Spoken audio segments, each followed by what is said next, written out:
정보가 있는 시사 토크쇼 장윤선의 팟짱.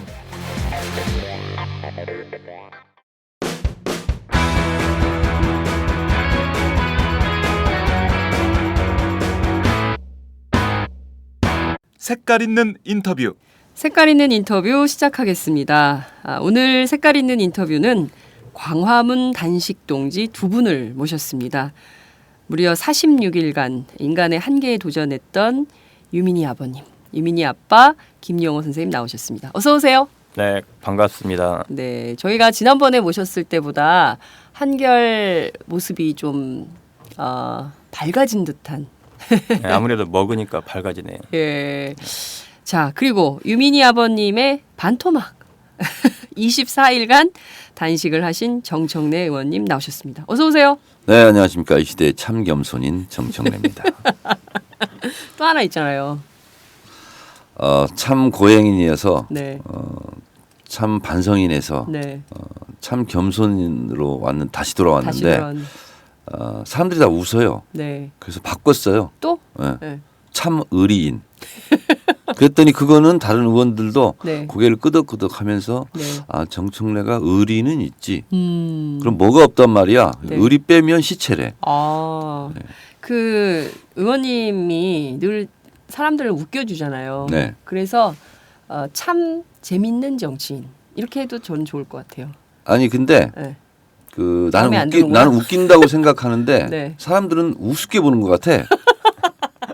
그 컨셉 별로 안 좋아. 아니요, 우습게 누가 국회의원을 우습게 봐요. 그죠, 아버님? 아이 절대 그런 거 없어요. 아버님 살짝 우습게 보는 경향이 있나?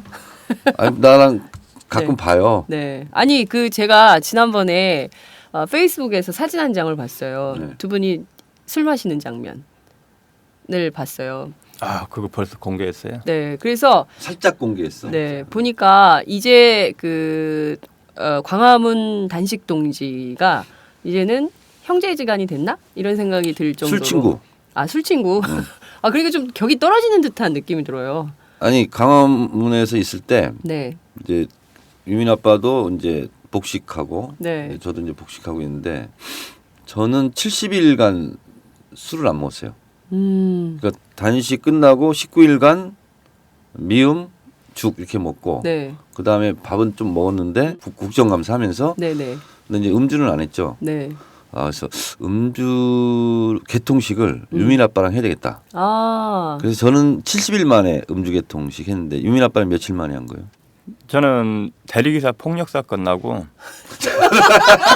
속이 상해서 너무 막 속이 상한 거예요. 아유 맞아요. 그래서 속이 상해서 그때 소주 딱 3잔 먹었어요.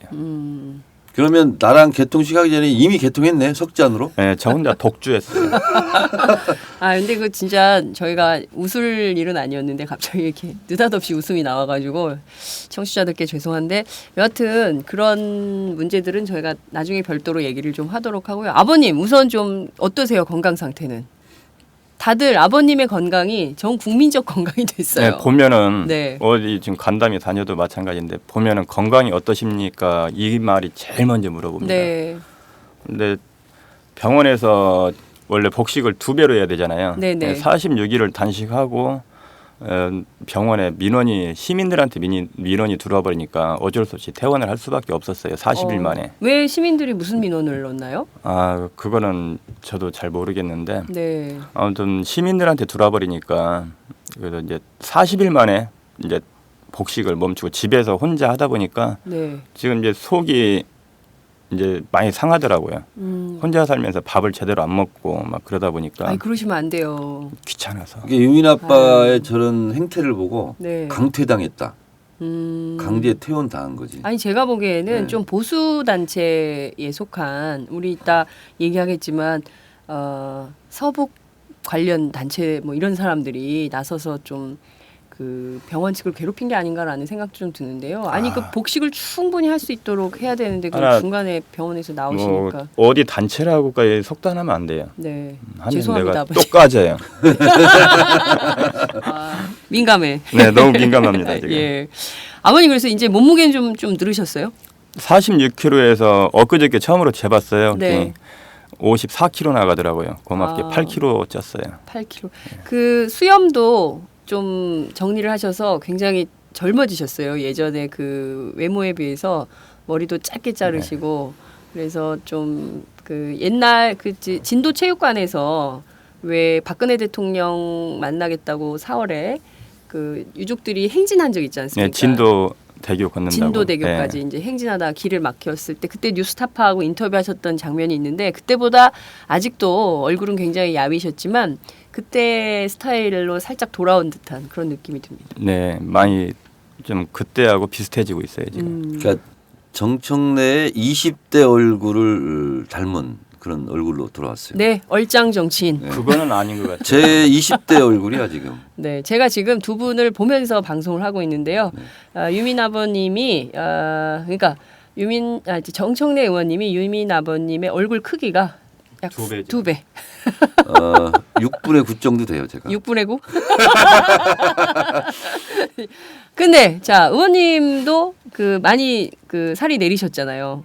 지금은 어떻습니까? 저는 11kg 빠졌다가 네. 5kg 회복을 했어요. 아직도 정상가에서 6kg 미만인데 네. 뭐 지금이 제일 보기 좋다고. 예. 그런데 힘은 들어요. 근데 저도 제가 보기에도 지금이 네. 좋아요. 전에 사진을 봤는데 그때 과체중. 애기살처럼 볼이 너무 쪄버리니까. 근데 지금이 진짜 보기가 더 좋아요. 네. 여하튼 참 저희가 웃으면서 얘기를 하고 있지만 이게 웃을 일은 아니죠. 근데 이게 술을 안 먹어서 안 오른대요 살이. 술살이.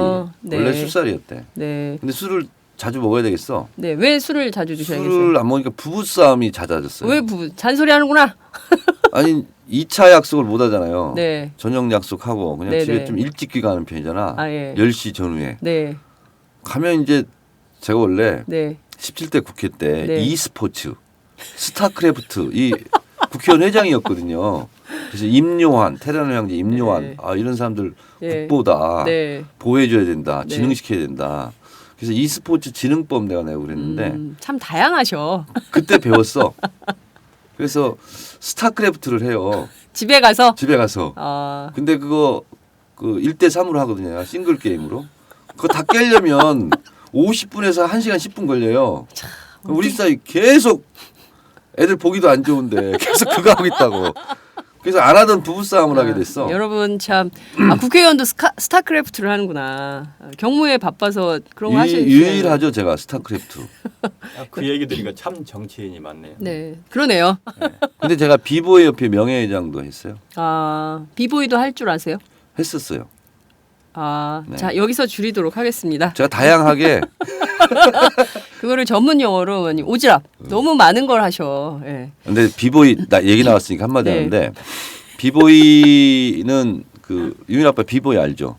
비보이는 아는데. 예. 근데 그 비보이 그 단체로 하고 막 그러잖아요. 네. 세계 가면 항상 월드 챔피언이 우리나라였어요. 근데 국가에서 해준 게 아무것도 없었어. 근데 내가 그분들을 만나가지고 이제 협회 만드는데 문광부 협조회라 해서 이제 협회도 만들어주고 막 했는데 네. 그분들이 다 관절염 뭐 이렇게 뼈를 하도 틀어가지고 그러겠어요. 이거 시쳇말로 골병 들어 있더라고요. 근데 그거를 우리는 환호만 했지. 그 사람들이 거기까지 가는데 이 고통 이런 것을 몰랐더라고. 그래서 네. 국가가 그래도 위로라도 한마디 해주고 격려라도 해줘야 된다. 그래서 문화부 문화장관실에 네네. 초청해가지고 문화부 장관이 커피 한 잔 대접했어요. 그게 최초로 국가가 신경 쓴 거였어요. 비보이들. 뭐야? 치료를 해준 게 아니고요. 네. 치료를 해준 게 아니라 커피 한 잔. 네. 그래도 그분들은 너무나 감격했어요. 나라에서 우리를 알아주는구나. 하여튼 뭐 관계없는 얘기를 했어요. 슬픈 대한민국의 현실입니다. 아버님 요새 간담회를 굉장히 많이 다니신다고 들었어요. 주로 어떤 얘기들이 좀 나오나요? 시민들한테서. 지금 광화문이나 좀 너무 한 200일이 넘다 보니까 다들 네. 지쳐 있어요. 네. 너무 힘겹게 싸우다 보니까 지쳐 있어서 모두 지치지 말고 이 진상 규명이 철저히 될 때까지는 몇 년이 걸릴 거니까 좀 끝까지 함께 좀 합시다 하고 그냥 그런 취지로 하고 있습니다. 네. 시민들은 주로 아버님께 뭘 여쭙던가요? 제일 먼저 묻는 게 건강. 이제 모든 분들이 그래요. 같이 끝까지 응원해주고 갈 거니까 네. 유민 아빠 몸만 챙기라고 그런 말들이 고맙기만 하죠. 네.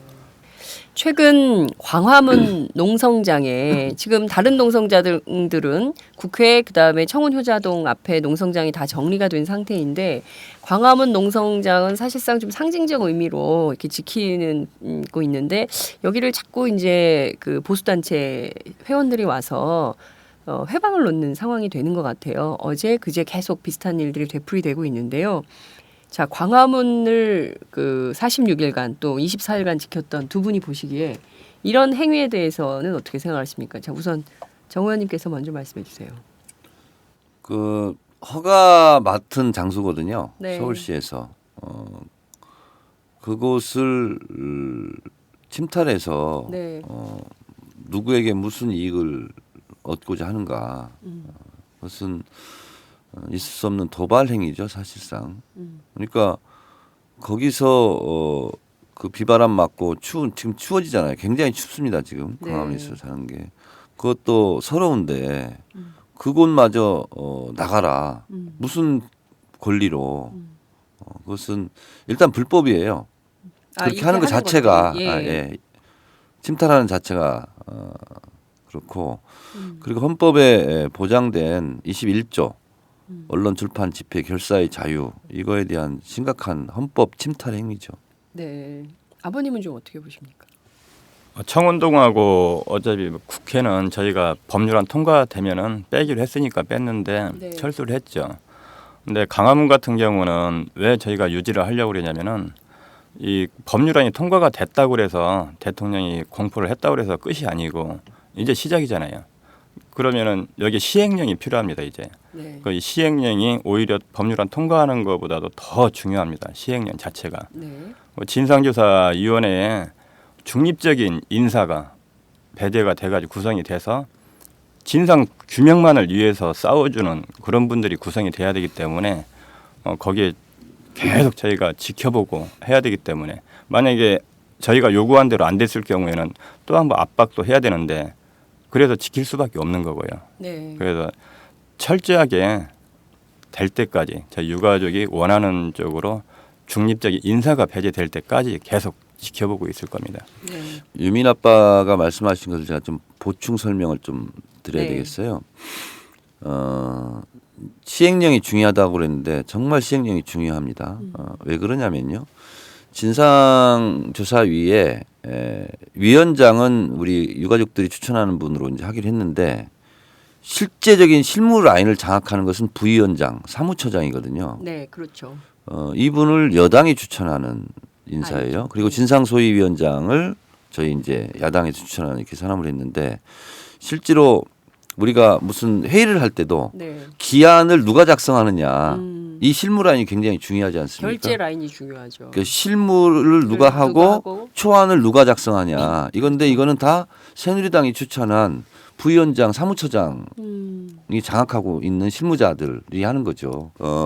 또 하나는 지금 유가족들이 특검 추천위원 같은 경우도 사실상 새누리당이 반대하지 않는다 뭐 네. 이런 건데 이게 부직의 하세월이 될 수도 있어요. 언제까지 진상조사위를 구성한다 하는 시한이 없습니다 지금. 아, 그래요? 네.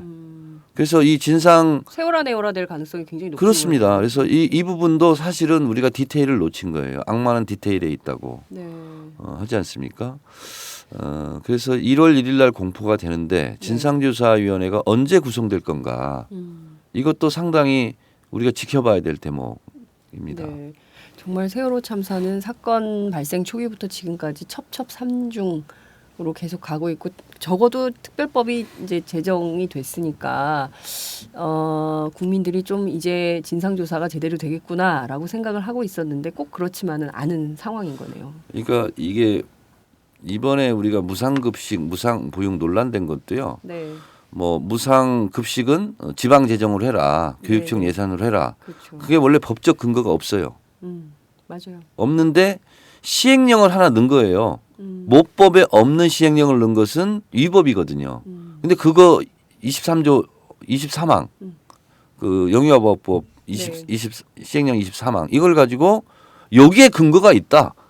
그러니까 국가가 책임을 안 지고 지방이 책임져라 이렇게 나오고 있는 거거든요. 그래서 이 세월호 특별법도 우리가 시행령 하나하나를 불꽃 같은 눈동자로 지켜봐야 합니다.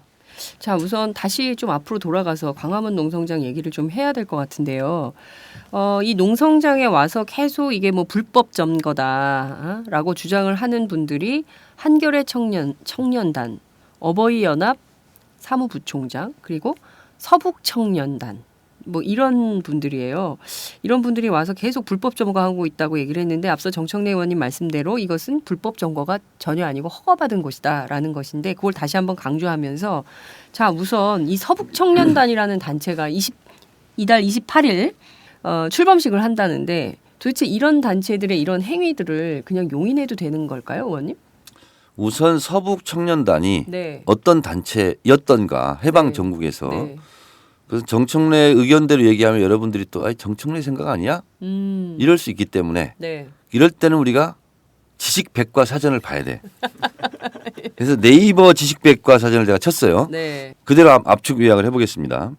북한 사회개혁 당시 월남한 이북 각 도별 청년단체가 네. 1946년 11월 30일 서울에 결성한 극우 반공단체 정식 명칭은 서북청년회로 당시 식민지 시대의 경제적 정치적 기득권을 잃고 남아한 지주 집안 출신의 청년들이 주축이 돼 결성되었다.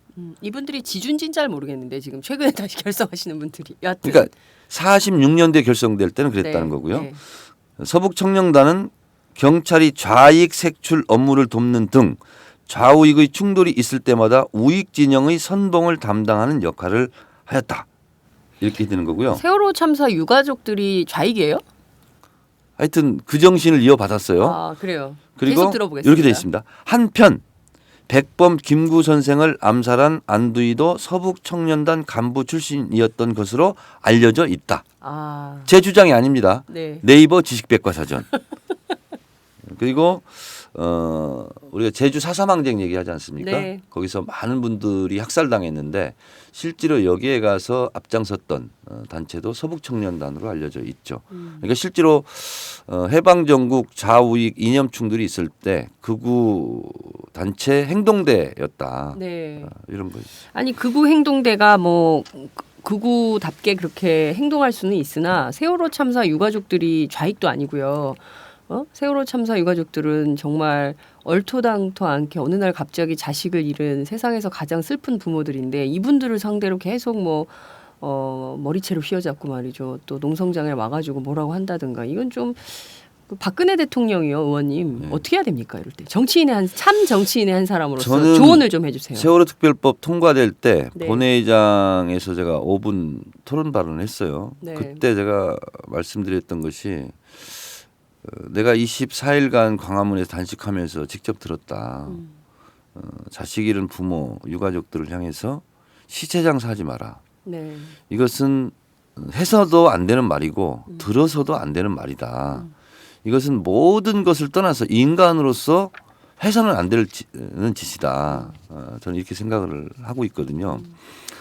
그런데 서북청년단 뭐 재건이 이런 데서 네. 어버이연합에서 이렇게 하는 거 보니까 자식을 잃은 것도 이념의 잣대로 척결의 대상이 되는 건지 참으로 통탄하고 서글픈 사회가 된 거죠. 내 권리, 네. 우리 자식이 왜 죽었는지 네. 알아야 되겠다라고 슬퍼할 수 있는 자유마저 자유롭지 못한 이런 대한민국의 현실인 거죠. 유민 아빠 어떻게 생각하세요? 저는 그분들 굉장히 존경스러워요. 너무 존경스럽다고요. 저는 이제 자식을 생전에 못 해준 게 많고 너무 해주고 싶어도 못 해줬기 때문에 그게 너무 원통해요. 그래서 죽음을 각오하고 굶어가면서 왜 죽었는지 왜 안 구했는지를 갖다가 알려달라고 대통령한테 호소하면서 굶었잖아요. 근데 이분들은 그걸 반대를 하고 있어요. 특별법 자체부터도 반대하고 자기네 그분들의 가족이 만약에 나 같은 사고가 당했다. 그래서 그 사람들이 자기네들은 안 하겠다는 뜻 아닙니까? 자기네들은 그냥 보상받고 국가가 해주는 대로 그냥 살겠다는 거니까 존경스러울 수밖에 없죠. 네. 아버님의 반어적 표현이 굉장히 울림이 큰 것 같습니다.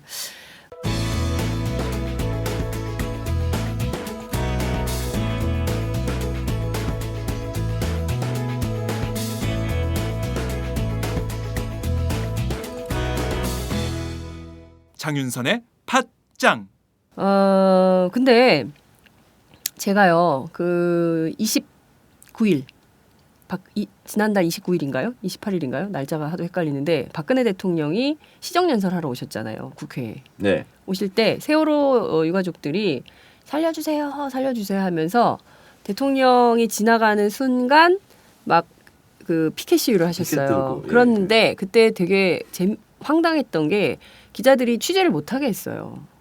국회 사무처하고 청와대 경호실에서 VIP 행사기 때문에 거기 앞에서 취재하는 거 안 된다. 그래서 전부 안에서만 국회 그 건물 안에서 3층 그 건물 안에서만 취재할 수 있었고 그 측면 사진은 누가 찍은 거죠? 그러면? 그 측면 사진은 오마이뉴스 이희훈 기자가 찍었습니다. 아 그래요? 그렇게 특종이 훌륭한 그럼 기자가 특종이에요? 그렇죠. 그렇게 훌륭한 기자가 오마이뉴스에 있습니다. 네. 아버님하고 유나 사진도 찍은 바로 그 기자. 단식할 때도 굉장히 좋은 사진 많이 네. 찍어줬던 분. 그 이런 친구가 기자는 널리 알려야 돼. 이름이 뭐라고요? 이희훈. 이희훈. 네. 이름이 좀 어렵죠. 네. LHH. 하여튼 그 사진을 거기 딱 숨어 있다가 찍었는데 근데 물론 이제 그럼 내가 페북에 올린 사진도 그 사진이구나. 그럼요. 그리고 그 박 대통령이 나갈 때 힐끗 보고 차로 가시잖아요. 그 사진은 한겨레도 찍고 다 찍었어요. 근데 들어갈 때 사진은 근데 LHH 기자는 네. 어떻게 그걸 찍을 수 있었어요? 그 건너편에 그 계속 나가라 그랬거든요. 네. 촬영하지 말라고. 제가 그랬죠. 버텨라. 아. 차라리 끌려 나가라. 그게 기자다. 라고 가르친 선배가 있었어요. 그게 누구냐면 JYS. JYS. 그 이름을 끝까지 얘기해요. 장윤선. 그렇죠. 그러니까 LHH 기자의 선배. 선배. 차장이 아닌 그분도 그냥 기자라고 그렇죠. 주장하는 기자. 장윤선 기자. JYS. 이 두 분의 끈질김. 이야. 이 오마이뉴스가 네. 지역구가 어디죠? 마포. 끝내 자기 자랑으로 돌아가. 마포 을이죠. 마포을. JCR 의원. 이 시대의 CR 같은. CR떼기 없는 얘기 하나?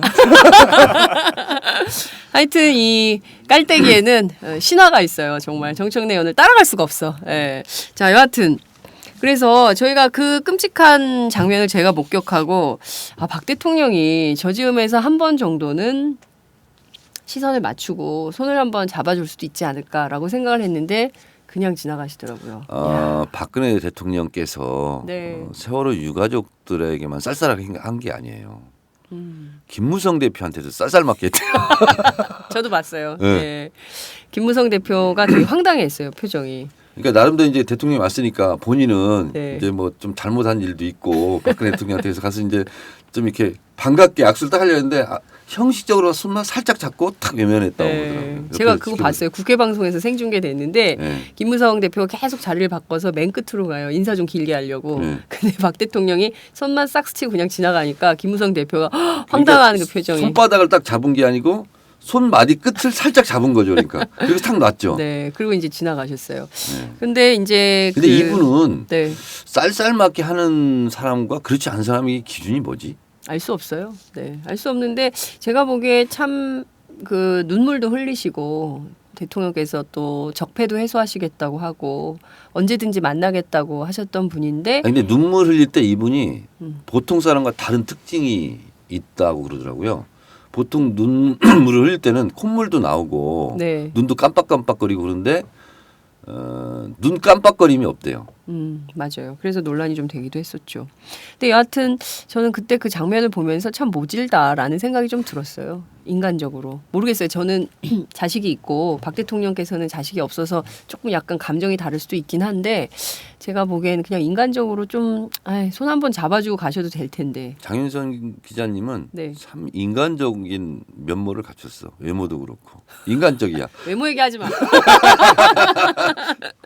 자, 여하튼 저희가 웃으면서 얘기를 하고 있지만 정말 세상에서 제일 슬픈 이야기를 하고 있긴 합니다.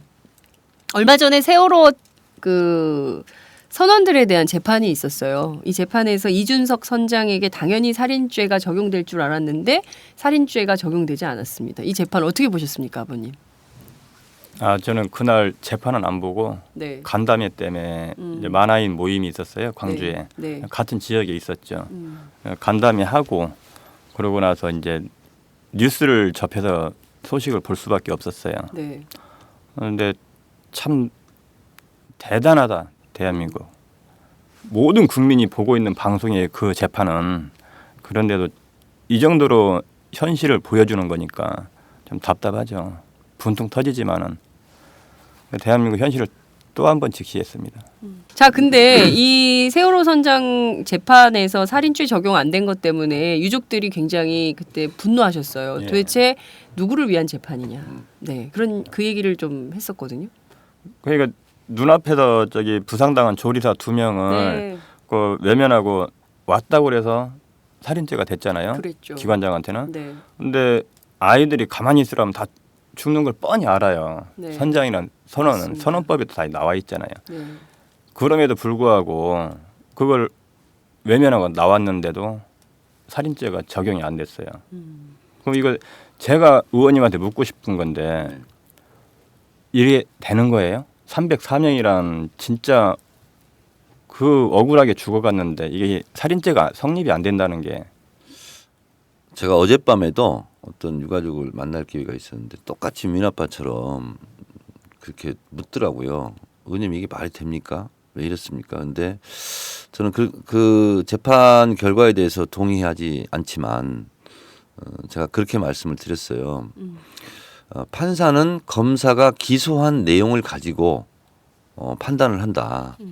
다시 말해서 검사가 이 사람은 이러이러한 법조항을 위반했습니다. 그리고 이러이러한 법조항을 위반한 증거가 여기 있습니다. 그래서 죄형 법정주의, 네. 증거 재판주의에 입각해서 판사가 재판을 하게 되는데 물론 자기가 살인죄를 적용할 수 있고 없고도 판사가 판단할 문제이지만 1차적으로는 검사가 충분하게 충실하게 수사를 했느냐 그리고 증거를 충분하게 확보를 했느냐가 더 중요할 수 있다. 그래서 이거는 판사만 욕할 일이 아니다. 네.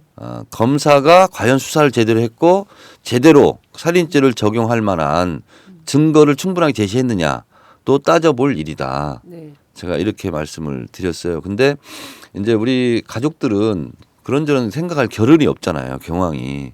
그렇기 때문에 재판부가 이제 좀 원망스럽죠. 그래서 그 재판 판결문은 제가 아직 못 봐가지고 뭐라고 말씀을 못 드리겠는데 제 그냥 상식적인 기준으로 봤을 때는 살인죄를 적용해도 그리 비난받을 일은 판사가 아니었을 텐데 그건 피해 나갔더라고요. 그래서 저도 이거는 그냥 함부로 얘기할 수 있는 건 아닌 것 같고 법조문이나 이걸 좀 봐야 될 것 같아요. 실제로 그렇게 이준석 선장에 대해서 살인죄를 적용하지 않은 문제는 이제 해경 1, 2, 3정장 재판이 남아 있잖아요. 네. 박주민 변호사는 그런 얘기를 하더라고요. 해경 1, 2, 3정장에 대한 재판과 이준석 선장에 대한 재판의 어떤 균형을 맞추기 위해서 여기에 살인죄 적용하고 여기는 살인죄 적용 안 하면 또 균형의 문제가 있을 수 있어서 그런 거를 염두에 두고 한 게 아니냐라는 얘기도 나오고 앞서 말씀하신 대로 검찰의 수사 부실 기소하려면 충분한 그 증거를 가지고 기소를 했어야 됐는데 수사를 제대로 안 해 불충분한 수사를 했기 때문에 사실 그랬잖아요. 의혹도 굉장히 많았고 그동안 국민적 의혹이 불거진 게 도대체 몇 개입니까? 그래서 그런 것들이 실제로 심각한 문제가 있었던 게 아닌가라는 문제도 지적이 되고 있는 것 같습니다. 그러니까 일단 재판부는 세월호 침몰의 직접적인 원인을 네. 급변침으로 인한 고박의 문제를 하나의 근거로 뒀더라고요. 네. 그러니까 화물 같은 경우를 이제 결박하잖아요. 그렇죠, 이렇게 그렇죠. 고정시키는데 네. 그것이 풀어졌고 그 돌 때 그 반대편으로 네. 그 물, 확 가면서. 화물 적재물들이 쏟아져 가지고 이렇게 침몰한 걸로 네. 재판부는 이제 판결을 일단 그렇게 했더라고요. 근데 그 부분도 이제 그 부분이 원인이 있기는 있을 거예요. 네. 저도 세월호 참사 108가지의 의혹과 진실 그 자료집을 내면서 저도 그 부분을 지적을 했었거든요. 네, 네, 네. 근데 그 부분만이 원인이냐는 아닌 거죠 지금. 그렇죠. 그래서 저 우리가 특별법에 의한 진상조사위원회에서 진실을 더 밝혀야 되겠죠. 네, 실제로 재판이 이제 선원들에 대한 재판은 이렇게 가고 있고 또 항소심에서 반대로 뒤집어질 가능성도 여전히 존재하는 거고 검찰이 얼마나 더 남은 수사를 할지 특별법에 따라서 증거, 그러니까 말씀하신 대로 저 진상조사위원회에서 나오는 그 사실들이 있을 때 그게 반영이 된다면 재판 과정에서는 또 바뀔 가능성도 있다 이렇게 볼 수 있을 것 같다는 생각이 좀 듭니다. 오늘이 세월호 참사 211일 되는 날입니다. 역시 기자는 다르네요. 네. 정확하게 세고 있네요. 네, 211일. 지금 인양을 결정을 하긴 했어요. 209일째 되는 날. 수색도 중단을 하고 또 굉장히 지금 사실 아직 그 돌아오지 못한 가족을 기다리는 실종자들 입장에서 실종자 가족들 입장에서 보자면 이게 참 내리기 쉬운 결정은 아닌데 이런 결정을 내렸습니다. 근데 인양 문제도 굉장히 복잡한 것 같더라고요. 그냥 밑에 빠져 있는 배 건져 올리는 문제가 아니더라고요. 보니까 네. 돈도 수천억이 든다 그렇죠. 그러고 기간도 1년, 2년 막 네. 이렇게 되고 참 답답한 현실인데 그러면서 우리가 밝혀야 될 진실이 사실은 배 이 동체, 실체에 네. 많이 있을 텐데 그 지식은 제가 없어요. 배 인양을 어떻게 해야 빨리 하고 제대로 하는지 그 지식은 없으나 국민들이 생각할 때는 좀 너무한 거 아닌가? 이런 건 충분히 지금 있는 거죠. 아버님 그 실종자 가족들이나 유족들 분위기는 좀 어떻습니까? 저희 유족들은 네. 실종자 가족들의 그 마음을 헤아릴 수가 없어요. 그 사람들은 말로 고통스럽다 하지만은 실질적인 우리 당사자들은 먼저 찾아왔잖아요, 가족을. 네. 찾아왔기 때문에 우리가 이래라 저래라 할 수도 없는 거고 그분들에 대해서 답변할 수도 없는 입장이에요. 네, 그만큼 아무리 우리가 알아준다고 해도 알아줄 수가 없어요. 너무나 고통스러울 겁니다, 그분들은. 네.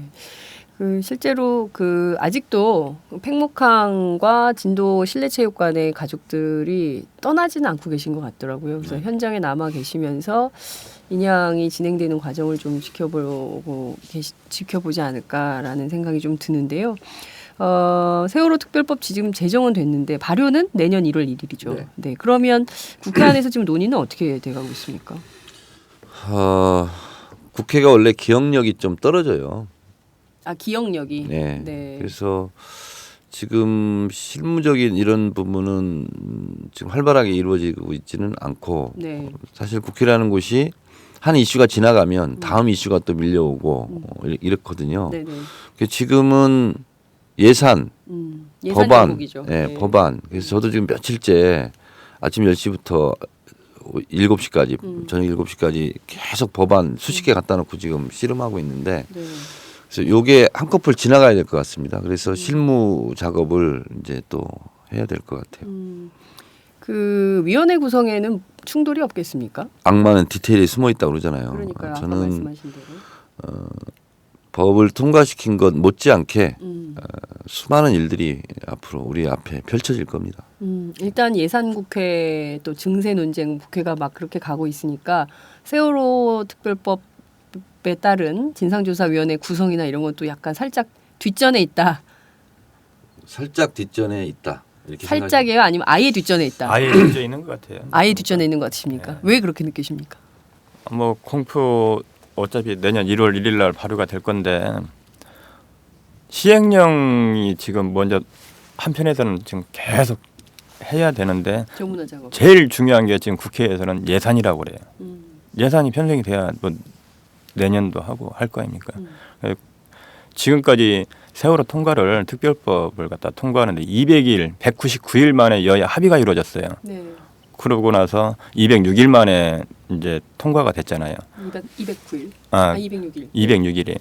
이것만 보더라도 이렇게 시간이 오래 걸리는데 진상조사위원회 이 위원회 구성한다는 거는 어마어마한 시간이 걸릴 겁니다.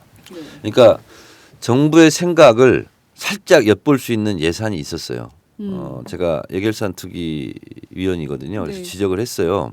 물었습니다. 제가 세월호 참사는 국가 재난이냐 지방 재난이냐? 예. 국가 재난입니다. 그러면 안산에 세워지게 세월호 트라우마 센터는 국가 예산으로 해야 되냐 지방 예산으로 해야 되냐?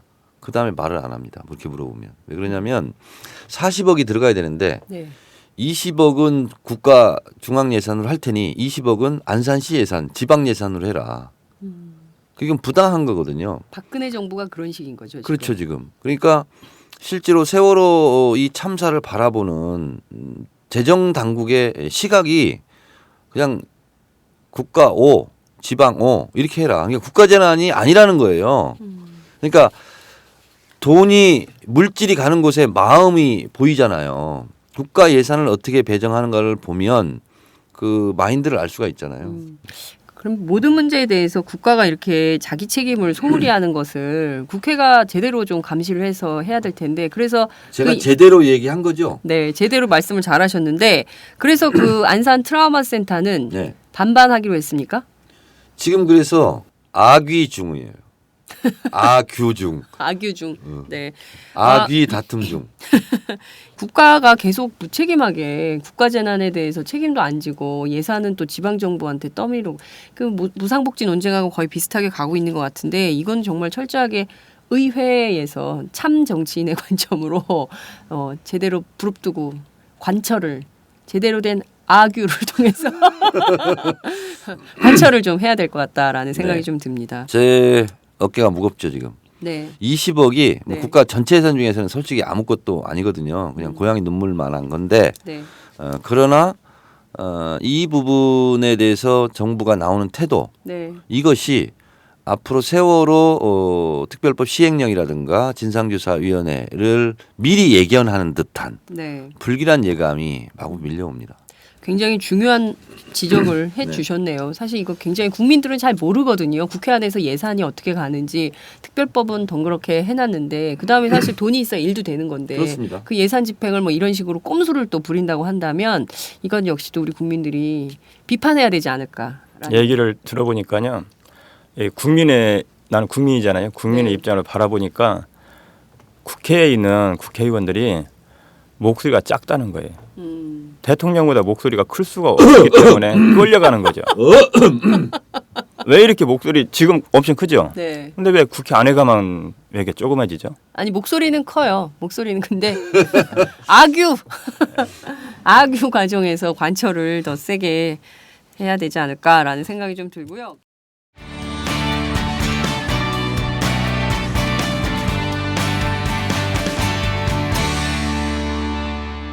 여러분은 지금 오마이뉴스 장윤선 기자가 진행하는 팟캐스트 팟짱을 듣고 계십니다. 최근에 제가 의미 있는 소식을 하나 정청래 의원으로부터 들었습니다. 이거 아마 대한민국 언론 사상 오마이뉴스 장윤선의 팟짱이 최초로 전 세계 네. 모든 언론사를 제치고 네. 오마이뉴스가 유일하게 세계 최초로 지금 단독 네, 단독 보도, 보도. 하고 있는 건데요. 굉장히 중요한 대목인데 두두두두 이런 음악 없어요? 두두두두 잠깐 들려보세요. 사랑하는 마포 구민 여러분, 이거 할 줄 알았어. 얼마나 살기 힘들었습니까? 안녕하세요. 유민 아빠 책 나와요. 예, 정청래는 들어가 주시고요. 유민 아버님 책이 나온다고 들었습니다. 예. 네, 아니 어떻게 해서 책을 내게 되셨습니까? 처음에 그 취지는 나에 대해서 이제 처음에 이제 병원에 실려가고 나서 이제 막 그 동생을 통해서 그 유민 엄마의 동생을 통해서 이제 없는 말 양육비도 안 줬다 막 이런 말부터 해서 계속 사찰 의혹부터 해서 너무나 대리기사 폭력 사건까지 너무나 많이 폄하된 걸로 제가 까졌잖아요. 그래서 거기에 대해서 실질적으로 이건 아니다 하면 자료도 제출해가면서 보여주려고 진실되게 보여주려고 왜 페이스북이나 언론에 통하잖아요. 네. 그러면 바로 일베들이 공격이 들어와요. 공격이 들어올 때 하루에 몇백 명씩 들어와요. 네, 그래서 그거보다 책을 내서 하면은 공격은 안 받으니까 나중에 뭐 책에다 써가지고 나한테 주면은 낫죠. 근데 그런 취지로서 한번 해보려고 그리고 광화문에서 단식을 이제 했었는데 무슨 일들이 있었나 모르는 분들 많이 있을 거예요. 이제 그걸 또 알리고도 싶고 해서 그런 취지로도 많이 했었죠. 네. 이 책에 숨은 공로자가 있다고 들었어요. 참 겸손인의 자세로 말씀해 주세요. 저라고 말할 수 없죠. 저도 이제 유민 아빠 뒤를 이어서 네. 단식을 했던 사람으로서 어떤 심정으로 했을까를 저도 잘 모르겠더라고요. 네. 유가족들의 고통을 한번 같이 느껴보자 이렇게 했는데 전 솔직히 별로 고통스럽지 않았거든요. 사람들은 와서 뭐 우는 사람도 있었는데 난 하루도 못 굶는데 24일 어떻게 굶냐 이런 말도 실제로 많이 들었는데 24일 굶어 봤는데 잘 모르겠어요. 솔직히 그 아픔의 끝을. 네. 그래서 저는 유민 아빠가 어떤 심정을 했을까 네. 아직 저도 잘 몰라요. 책을 읽어봐야 되겠어요. 그래서 유민 아빠 제가 안산의 병문안을 갔을 때 저도 단식 끝내고 갔을 때 조심스럽게 물었어요. 유민 아빠 나는 이러저러한 이유로 많은 사람들이 왜 그런 생사를 왔다 갔다 하는 46일간 단식을 했는지 나도 궁금한데 많은 사람들에게 그것을 좀 알렸으면 좋겠다. 네. 그래서 책을 좀 냈으면 좋겠다라고 조심스럽게 제가 얘기를 했어요. 네. 근데 또 거절하면 어떡하지? 이런 생각을 가지고 조심스럽게 했는데 이제 책을 언제 내야 되겠다 생각은 못했지만 그런 뭐 본인들이 그 고통스럽고 또 유가족들이 사찰당하고 이런 진실은 좀 알리고 싶어 하더라고요. 네. 그래서 카카오톡 뭐 이런 걸 통해서 막 알리고 막 그러겠다는 거예요. 아이고. 그래서 그러지 말고 그러면 책으로 하는 게 좋겠다. 묶어서. 네. 그랬더니 본인도 생각해 보더니 의원님 그거 괜찮겠네요. 이렇게 해서 이렇게 책이 나오게 됐어요. 네. 사실 저도 제가 그 다른 사람이 단식하는 거 보면서 눈물을 흘린 적이 없었거든요. 그런데 유민이 아버님 단식하실 때 저도 광화문에 가서 운 적이 있어요. 이상호 선배 손을 잡고 왜 그랬는지 나도 잘 모르겠는데 하여튼 거기 그 새벽에 그 현장을 지키고 있었던 이상호 기자하고 제가 같이 이제 얘기를 막 했었는데 근데 내가 단식할 때는 뭐 광화문에 나타나지를 않더구만. 뭘 만났잖아요 몇 번이나. 만났나? 그럼요. 그때는 웃고 있었잖아. 근데. 그때는 웃었죠. 아니 의원님은 즐거워요. 의원님을 만나면. 그래. 그래서 제가 참 재밌는 정치. 24일 굶어도 재밌어. 아니 이거 얼마나 좋아요. 국회의원들이 국민들을 즐겁게 해줘야 되는데 짜증나게 하면 안 되는데 그런 면에서 저는 참 좋은 정치인. 말이 계속 만들어지네. 근데 여하튼 저도 되게 그 참 슬펐어요. 그리고 지금 뭐 말씀하시는 가운데 정청래 의원님 또 눈시울이 붉어지고 계시는데 자식을 잃은 부모의 마음은 누가 대신 알겠습니까? 잘 알 수 없는데 저는 그 기록이 아버님의 책을 통해서 다시 나온다고 하니까 저는 굉장히 기대가 큽니다. 그래서 이 책이 국민들한테 뭐랄까 좀 도대체 우리 사회가 정청래 의원님 또 울고 있어요.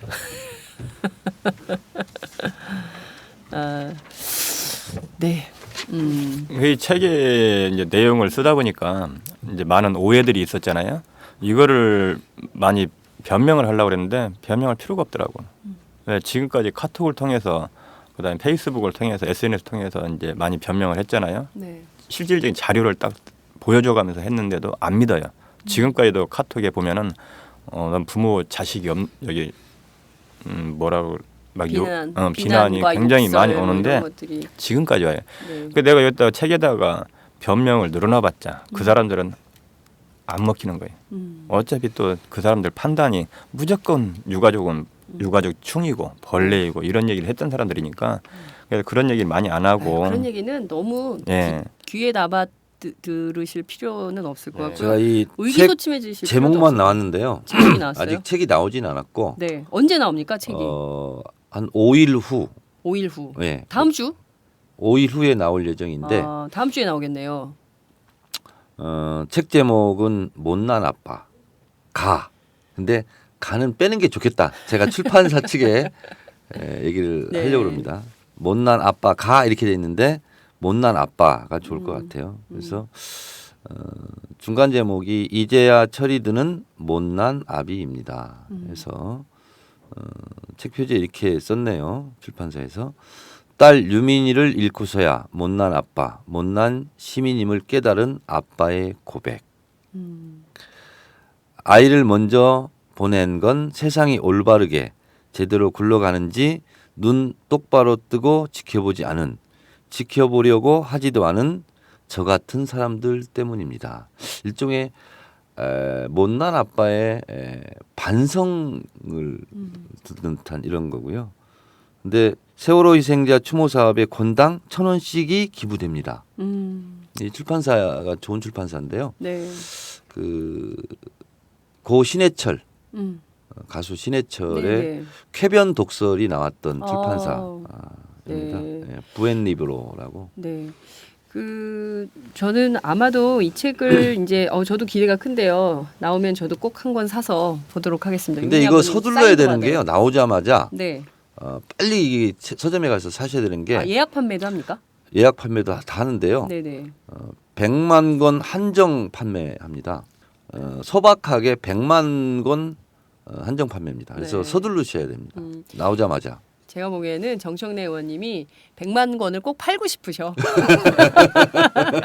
이 책은 100만 권은 사야 된다. 우리 국민들이. 최소한 100만 명의 힘으로 세월호 참사 진실도 밝히고 또 억울하게 죽어간 우리 서명하신 아이들. 분이 530만?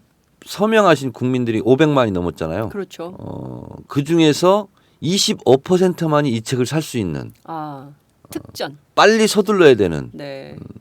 그래서 100만 권 베스트셀러 작가 유민 아빠 김영호. 네. 왜 술친구 정청래. 매니저예요, 술친구예요. 술친구. 네. 저도 정말 최소한 우리 국민 100만 명은 이 책을 사서 함께 세월호 참사 잊지 않고 진상규명이 되는 그날까지 함께 했으면 좋겠다라는 생각이 좀 듭니다. 자, 어느덧 저희가 얘기하는 가운데 1시간이 흘렀습니다. 자, 마무리로 유민 아버님 먼저 하실까요? 제가부터요? 네. 아니면 나이 순대로 얼굴 작은 순서로 하죠. 얼굴 작은 순서대로 유민 아버님 먼저 하시겠습니다.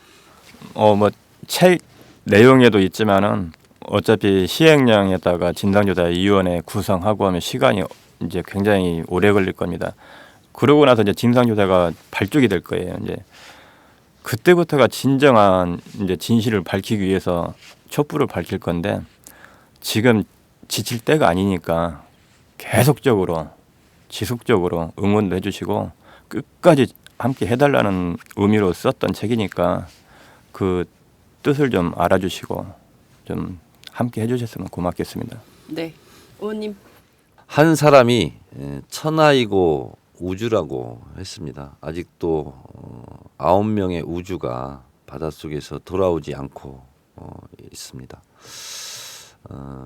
유민 아빠의 딸 유민이를 잃은 우주를 잃은 아빠의 슬픔 그리고서야 깨달았던 못난 아빠의 뒤늦은 후회와 고백.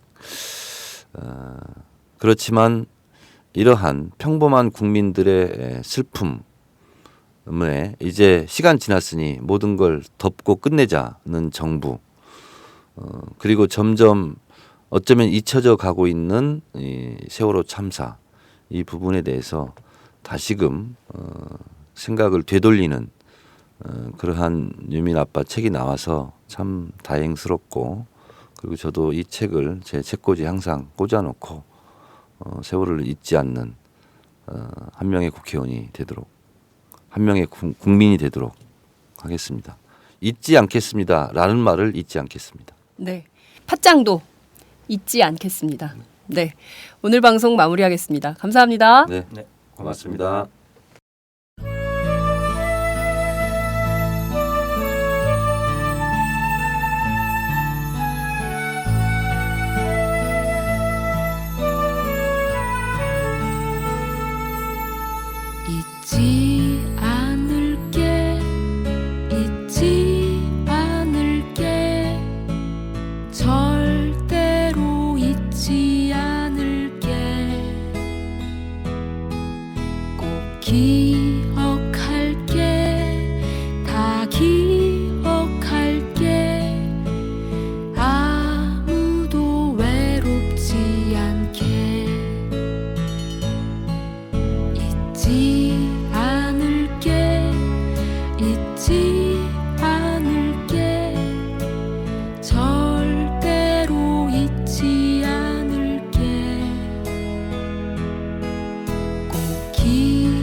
않을게 꼭